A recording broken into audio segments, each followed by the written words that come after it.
안녕하세요. 책 읽는 뮤즈입니다. 오늘 소개할 책은 타인의 힘 두 번째 시간입니다. 자유와 통제. 심리학에서 자기 통제는 정신건강과 관련해 매우 여러 가지 개념들로 설명된다. 그중 일부만 살펴보면 자기 효능감, 주체성, 통제, 소재 등이 있다.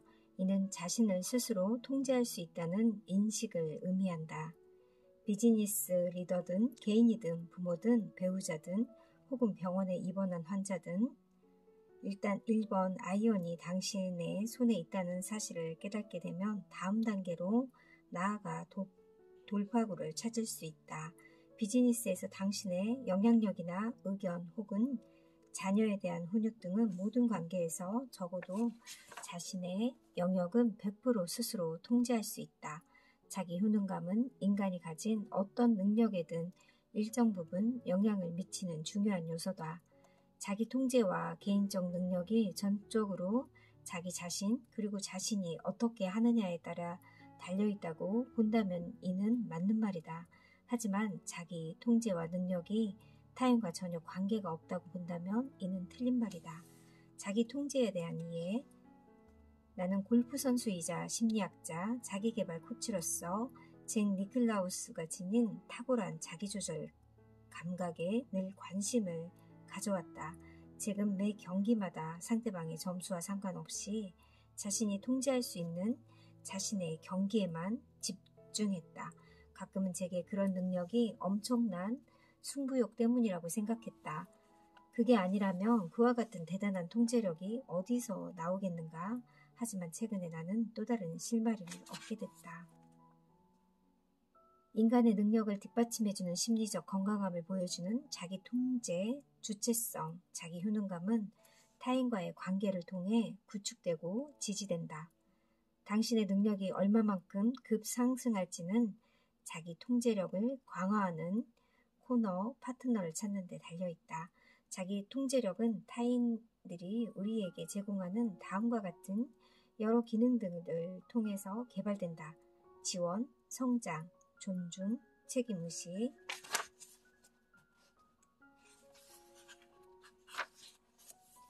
부부가 이기감이나 고립감을 느끼지 않으면서 배우자가 추구하고 있는 것을 서로 지지해주는 관계를 유지한다면 어떤 의미가 있을까? 배우자가 원할 때는 자기의 의견을 말해주고 의견이 맞지 않을 때에도 서로를 변함없이 지지한다면 스타일이나 선호하는 방식이 달라도 서로 존중한다면 갈등을 일으키거나 상처를 주는 대신 더 깊은 연대감과 더 견고한 관계를 가질 수 있지 않을까? 가족과의 관계는 어떨까? 사실 나는 엄청나게 능력이 뛰어난 사람들도 본인 가족이나 배우자 가족에 의해 사사건건 통제받는 걸 보면 자주 놀라곤 한다. 어떤 우주적 알고리즘이 있어서 한 개인이 자신의 비즈니스나 커리어, 결혼, 육아 방식, 그리고 기타 삶의 주요 선택들에 개입하고 강요하는 가족들을 만류하느라 얼마나 많은 시간과 능력을 소모하는지 계산해 줬으면 좋겠다는 생각까지 든다. 자유에는 책임이 따른다. 나의 아버지는 멋진 분이셨다. 나는 진심으로 아버지를 사랑했다. 그는 아주 다양한 방식으로 나의 멘토이자 코치, 그리고 연료이자 지지자 역할을 했다. 책임감과 의무감도 뛰어난 분이었다. 내가 아주 어린 시절부터 아버지는 내게 항상 대학은 스스로 원할 경우에만 진학하라고 말씀하셨다. 아버지는 젊었을 때 대학에 갈 만한 처지가 아니었고 가족과 형제들 뒷바라지를 위해 고등학교마저 중퇴할 수밖에 없었다. 아버지는 내게 연료를 주입하는 지원과 함께 책임감에 대한 설명도 잊지 않았다. 아버지의 원칙은 지원과 책임감 측면에서 명확했다. 내가 대학에 들어갈 때까지는 지원하지만 이후 내 인생은 전적으로 내가 책임진다는 주의였다. 아버지는 나에게 지원과 자유를 주었지만 내가 결정한 선택들은 스스로 책임져야 했다.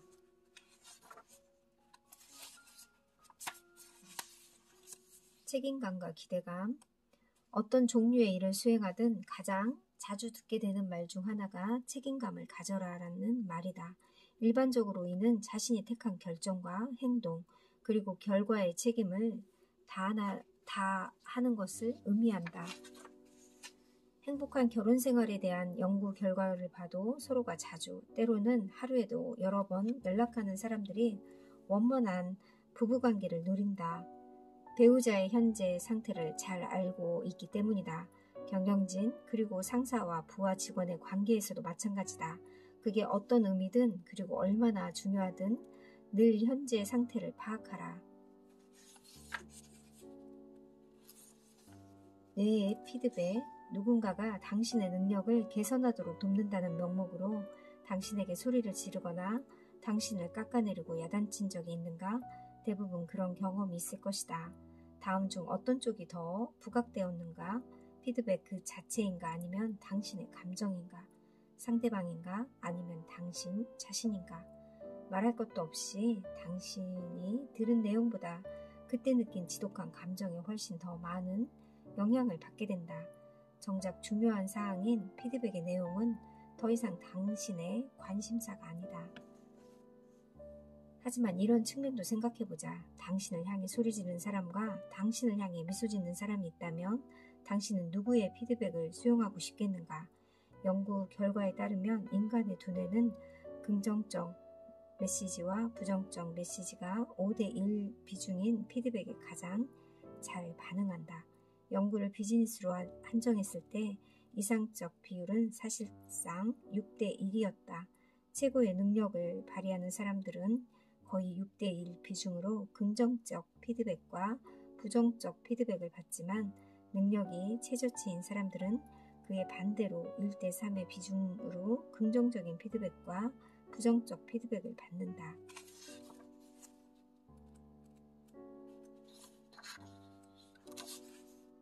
실패라는 야수의 어금니 붙기, 하향 나선 효과. 심리학자로서 나는 상당히 부정적인 상황에 놓인 인간의 뇌와 마음 그리고 정신과 영혼은 모두 하락세에 접어든다는 사실을 알고 있다. 우리의 뇌는 자기 비하라는 맹독성 바다를 만드는 화학 작용을 겪게 된다. 따라서 뇌는 최상의 사고와 문제 해결 능력 또는 승리를 위해 필요한 다른 역량들을 제대로 발휘하지 못한다. 이런 사이클이 지속되면 다른 방식으로 생각할 수 있는 역량과 에너지 수준이 떨어져 깊은 우울증에 빠진다.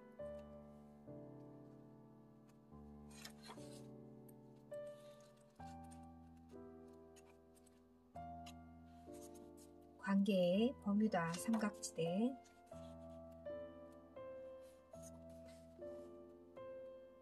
삼각화를 해결하는 방법. 삼각화는 더 이상 그런 상황이 벌어지지 않게 하거나 당사자에게 이를 중단하라고 경고하는 것만으로 해결되지 않는다. 공기 중에 병균이 늘 존재하는 것처럼 특별히 나쁜 의도 없이 A가 B에 대한 말을 C에게 하는 상황은 쉽게 발생하기 때문이다. 그중 일부는 간염을 일으키는 독이 될 수 있고 이 경우 병균을 막아낼 만한 면역 체계가 필요하다. 여기에는 몇 가지 중요한 절차가 필요하다. 첫째, 문제를 명확히 말하라. 삼각화라는 질병에 걸릴 것 같은 사람과 그 문제에 대해 이야기하는 것으로 시작하라. 둘째, 당신의 관계에서 삼각화를 근절하도록 서로 간의 서약을 맺거나 규칙을 세워라. 당신 혼자만 실천해서는 효과가 없다. 또 누군가 당신에게 구원자 역할을 요청한다면 이에 동참하지 말아야 한다. 셋째, 당신과 관계를 맺은 모든 사람과 함께 누군가가 다른 사람에 대해 험담을 할 때 그 대화에 합류하지 않겠다고 서약하라. 이 단계가 가장 중요하다. 난 지금 여기에 없는 사람에 대해 이야기하는 게 불편해. 그에게 직접 할 수 없는 이야기를 다른 누군가에게 하는 걸 좋아하지 않거든. 때로는 이런 방법도 좋다. 나와 같이 가서 그에게 이 문제를 말하는 건 어때? 두 사람의 문제를 해결하는데 내가 도움을 줄 수 있을 것 같아.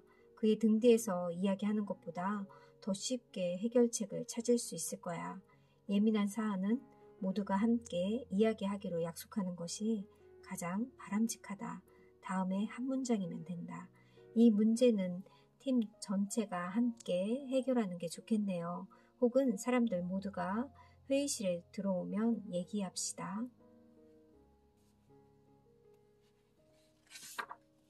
넷째, 피드백을 잘 수용하는 사람이 되라. 다섯째, 당신 스스로 그리고 팀과 함께 기술을 개발하라. 마지막으로 현명하라. 다른 사람에 대해 이야기하는 것이 나쁜 일만은 아니다. 사람들은 서로에 대해 이야기하길 즐기고 이런 대화는 필요하기도 하다. 자네 누이는 요즘 어떻게 지내나? 팀은 요새 어때? 처럼 말이다. 타인들은 흔히 우리 대화의 소재가 되며 직장에서도 우리는 함께 일하는 사람들뿐 아니라 그들과 관련된 문제들을 쉽게 말하고 즐긴다. 이는 정상적이고 좋은 일이다. 삼각화도 마찬가지다. 대화가 파괴적이고 분열적일 때에는 스스로 이를 알게 된다. 집단을 분열시키고 문제의 해결을 방해한다는 사실을 자동적으로 알 수 있다. 그러니 서로 직접 대화해야 한다. 이를 위해서는 신뢰가 필요하다. 신뢰가 중요하다고 생각은 누구든 반박하기 어렵다. 하지만 어떻게 신뢰를 쌓는지 그리고 신뢰를 유지하는 데 무엇이 필요한지 실상은 늘 명확하지 않다. 누구나 신뢰를 중요하게 여기고 또 신뢰가 결여될 때는 이를 느낄 수 있지만 신뢰가 어떻게 쌓이는지 분명하지 않다. 신뢰는 확신할 수 있는 기대라고 정의 내릴 수 있다. 그럼 우리는 누구를 신뢰해야 할까? 그동안의 연구와 경험을 통해 나는 우리가 신뢰를 위한 투자를 결정할 때 5가지 주 재료가 필요하다는 사실을 알게 됐다. 1. 이해, 2. 의도와 동기, 3. 능력, 4. 성격, 5. 이전 기록.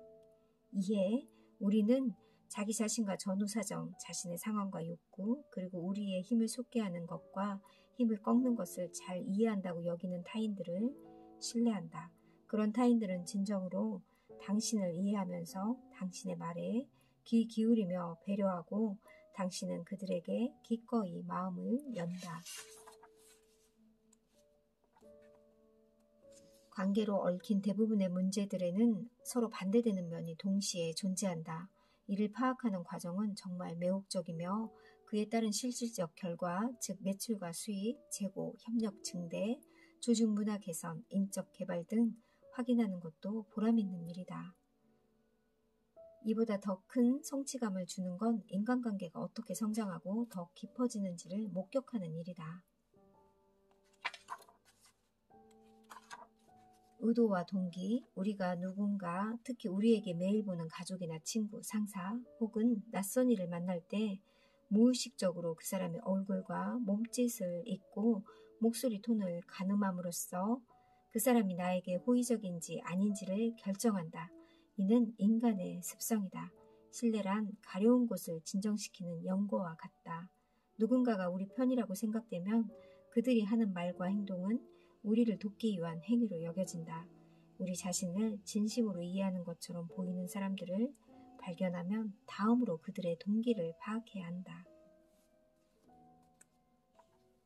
능력, 신뢰를 통한 좋은 감정은 쉽게 감지된다. 그러나 기대에 부합할 만한 능력이 없다면 그 신뢰는 충분하다고 할 수 있다. 누군가 순수한 마음으로 당신에게 진심으로 공감할지라도 그 사람이 당신이 원하는 것을 할 만한 능력이 있을 때만 당신은 그를 신뢰할 수 있다. 성격, 많은 사람들이 성격의 중요성을 쉽게 간과하고 그 의미를 완벽히 이해하지 못한다는 사실에 나는 늘 놀라곤 한다. 우리는 성격을 너무 윤리적인 관점으로만 생각한다. 이 사람은 정직하고 윤리적인가 하고 말이다. 그러나 어떤 사람이 다른 사람에게 거짓말을 하는지 아닌지 또는 물건을 훔치는지 아닌지는 단지 사회적으로 용인되는 행동에 대한 성격적 특징일 뿐이다. 솔직하지 않거나 당신을 속이려 하는 사람 또는 뭔가를 훔치려는 사람은 그 누구든 전혀 신뢰할 수 없다. 당신은 이런 사람들로부터 도망가거나 당신의 마음과 지갑을 단단히 붙들여 맬 것이다. 이는 인간의 기본적 태도다. 이전 기록, 사람의 마음은 세상과 협상하기 위해 지도를 만든다. 우리는 마음에 늘 도형이나 지도 같은 도식을 만듦으로써 다음에는 무엇을 해야 할지 파악한다. 맺은 말, 좋은 사람들은 손해보지 않는다. 심지어 이런 말도 있다. 내가 직장에서 성질만 더 부렸으면 아마 사장도 될 수 있었을걸. 그러나 이 말들은 모두 사실이 아니다. 또라이나 나르시시스트 혹은 모든 것을 재확인하게 만드는 불안장애는 큰 성공을 이끄는 성격적 특징이 아니다. 우리 주변에는 성공하지 못한 수많은 또라이와 나르시시스트, 분노 조절 장애자, 불안 장애자가 있다. 그리고 이런 고질병 없이도 뛰어난 능력을 보이는 성공한 사람들은 많다. 이것이 진실이다. 스티브 잡스는 그 놀라운 재능과 지능, 비전, 마케팅 역량, 디자인 능력, 매력, 그리고 도전 정신을 통해 성공할 수 있었던 것이다. 나는 보호받다, 조언을 받다, 지지를 얻다, 이타적이다, 성장하다, 배우다, 발견하다, 보람을 느끼다 등의 단어를 아낀다. 당신의 삶과 능력, 건강, 행복, 그리고 당신이 가치 있다고 여기는 거의 모든 것들은 다른 사람들이 가져다 주는 힘에 달려있다. 이는 삶에서 아주 중요한 요건이다. 나쁜 사람들에게 결코 허락되지 않는 삶의 레시피이기 때문이다.